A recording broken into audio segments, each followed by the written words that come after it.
A girl was trapped inside the company's elevator shaft by a coworker. She remained there the entire weekend. When employees returned to work on Monday, she was still inside. The elevator crushed her spine while she was still alive. Even worse, she was eventually pulled into the gears. From that day on, her spirit remained trapped in that elevator forever. One day, a thrill-seeking girl came to the building alone. She held a slip of paper with a specific sequence of floors to press and pulled out her phone to record the whole thing. But the moment she pressed the button for the 5th floor, a cold gust of wind swept up from behind her. The overhead light began to flicker.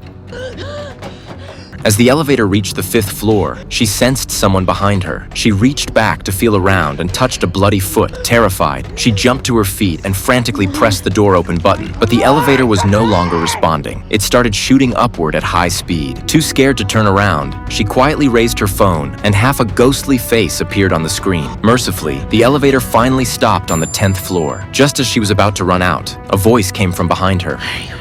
The elevator doors slowly opened. The girl was gone. The incident quickly went viral online. A group of people saw an opportunity to ride the wave of attention and headed to the building together. They set up a camera in the corner of the elevator. 3 of them rode inside while the other 3 monitored from outside. They followed the sequence, stopping at each floor one by one until they finally approached the critical 5th floor. That's when the equipment outside started glitching. They pressed the button for the 5th floor. The elevator slowly descended. The 3 inside kept their eyes tightly shut. The elevator came to a smooth stop on the 5th floor. When the doors opened, they stood frozen with their eyes closed, as if waiting for something to enter. But one of the guys couldn't resist. He secretly cracked his eyes open, completely unaware that this stupid move would cost him dearly. 30 seconds passed. The doors slowly closed, and everyone opened their eyes. Relieved that nothing had happened, they pressed the button for the 1st floor. But just like before, the elevator shot upward uncontrollably. It suddenly stopped on the 9th floor. Fortunately, just a random office worker getting off after a late shift. After they safely stepped out of the elevator, one of the girls heard singing coming from inside. The group quickly left the building and went their separate ways. When the guy got home, he noticed a shadowy figure standing beneath the stairs.